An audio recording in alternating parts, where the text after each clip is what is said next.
Welcome back to another episode of Rock Boys Football. Some massive news coming out late Saturday morning for this Michigan program. Linebacker Ernest Hausmann running it back for this Michigan program in 2025. Look, this is it's better than a transfer portal addition. I mean, what you're getting with Ernest Hausmann is one, he's better than any off-ball linebacker that you see in this year's transfer portal. But I think more importantly, he's a guy that's one of the heartbeats of this Michigan defense. I mean, you go back to the 2024 year, and I'm sure, the Michigan fans who watch this team play every single Saturday know this. I mean, Ernest Hausmann was the one wearing the green dot. He's the one getting the plays from the sideline, relaying that to the rest of the defense. He's the one who led this Michigan defense in tackles last year, played the most snaps out of any member of this Michigan defense in 2024. You're getting a really good linebacker, but you're also getting one of the heartbeats and leaders of this defense from the 2024 season coming back to 2025. Player retention is such an important conversation in this era of college football.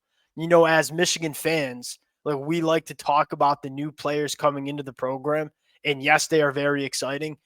Getting guys back, keeping guys on your roster, that's really important too. And I think Sherrone Moore has done as good of a job as he could have in terms of retaining the best players on this roster. You even look at a guy like Kenneth Grant. Like, why did it take so long for Kenny Grant to declare for the NFL draft? From what you read, Sherrone Moore was making a strong pitch to keep Kenny Grant within this program. Now, Kenny Grant was too good. He's going to be a first-round NFL draft pick, so you can't blame him for going to the draft. But, guys like Ernest Hausmann or guys like potentially Rod Moore, TJ Guy, Derek Moore, focusing on keeping those guys within the program, it's just as good, if not better, than going out and landing transfer portal additions, because you're not going to find better players in the transfer portal than some of the names we just listed. Now, I want to talk about Ernest Hausmann, talk about what he means for this Michigan defense going into 2025, talk about kind of how it affects this Michigan roster going into 2025 and the transfer portal efforts that we're going to continue to see. I'm also going to throw in a few names that I'm excited to see in the bowl game as well. Now, before we get into it, as always, to the Michigan fans, it's been a blast talking this program. As a Michigan fan myself, and the amount of support y'all have shown the fellas has been absolutely amazing. Can't thank you guys enough. If y'all do enjoy the content, consider subscribing to the channel. Let it fly in the comment section. Without further ado, let's get into this one. And let's start, before we get into what we saw from Ernest Hausmann, let's start with what he means to this Michigan defense. You had a new defensive coordinator coming in Wink Martindale. There were certainly some growing pains at times in 2024 from everything you hear coming out of the Michigan program, especially when Rod Moore went down. Ernest Hausmann, he was kind of the guy, the leader of this Michigan defense, the communicator in the middle of this defense. Not to mention a really good football player too. Led the team with 82 tackles. That's 20 more than the next. 7 tackles for loss, 2 sacks, played 666 snaps, led the team in tackles with 82, only missed 11% of his tackles. This is a linebacker that knows what he's doing on the football field, has that athleticism and range to go sideline to sideline, which is super important in this modern era of college football. Really good linebacker, leader of the defense. And now the conversation is, what other names can Michigan get back in 2025? You look at guys like Will Johnson and Colson Loveland, Mason Graham, Kenneth Grant. We kind of knew they would be going to the NFL draft. They're just too good not to. Quite frankly, they belong playing on Sundays. They've earned it, But you look at guys like Derek Moore. You look at a guy like TJ Guy. You look at a guy like Rod Moore. I mean, you look at Michigan, they're doing a phenomenal job retaining some of those fringe guys, all of which could go to the NFL and be selected in the NFL draft, but probably could benefit from coming back from one more year and enhancing their draft stock. Jay-Sean Barra moving to edge. Now you get Ernest Hausmann back at linebacker. The 3 names you're looking at to retain the next is, I think Rod Moore at the safety room would be huge. He's probably like project number 1 for Sherrone Moore. It sounds like that's trending in the right direction. And it also sounds like it's trending in the right direction with guys like Derek Moore and TJ Guy. What I love most about Michigan's transfer portal efforts is, we're going out and grabbing players that we think are going to make this football team better, we're also taking care of the guys that we want on our football team heading into 2025. That's a really important aspect of football that, it's not always fun to talk about, because it's a lot fun to talk about the new flashy players in the transfer portal, but getting these guys back, one, that continuity is going to be huge. I go back to the 2023 season. What made that Michigan team so special? Yeah, it was a lot of really good football players. There's a lot of really good football players that had played multiple years together.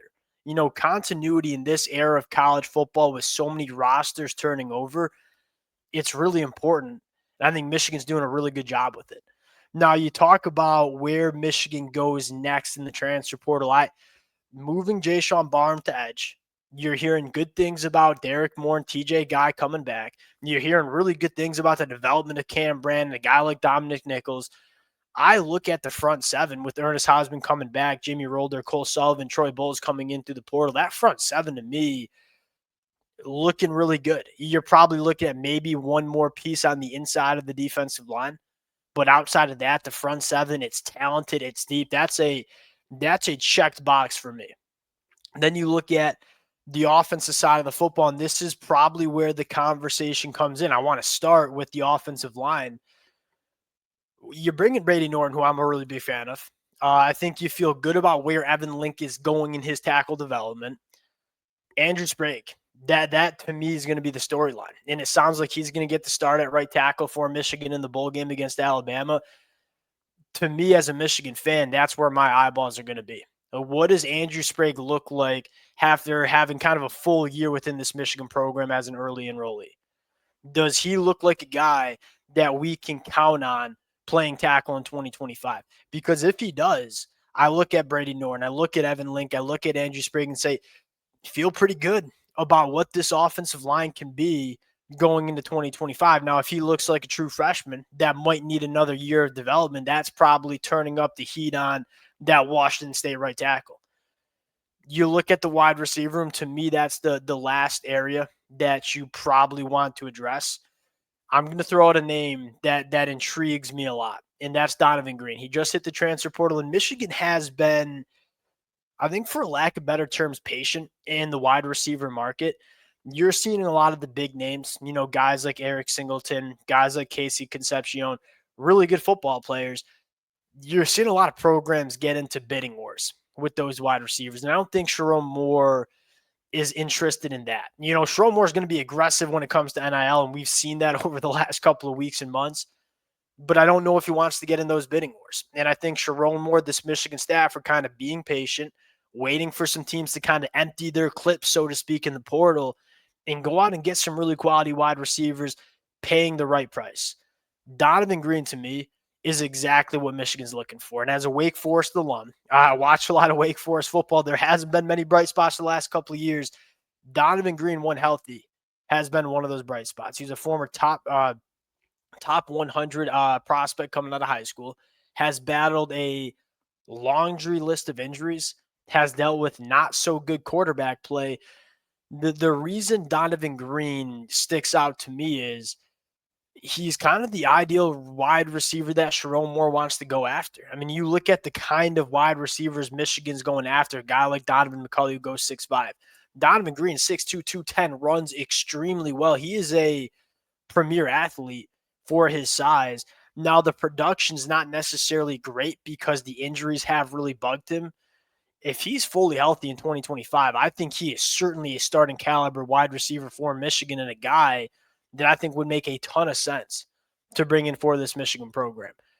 We'll see what wide receivers pop in the portal over the next couple of days and weeks as that college football playoff winds down. We'll get more names coming in. Make no mistake about it, I think Michigan will make a splash in the wide receiver room. I think it's just a matter of when, not if. And I think Sherrone Moore is being patient with it. But as of right now, with some of these players, like a guy like Ernest Hausmann officially coming back, but also guys like Rod Moore, Derek Moore, TJ Guy sounding like they're trending in that direction, you're starting to feel really good about where this team is going into 2025. We'll sign out there. Appreciate you guys rocking with it. If y'all do enjoy the content, consider subscribing to the channel, and we'll talk to y'all later. Peace.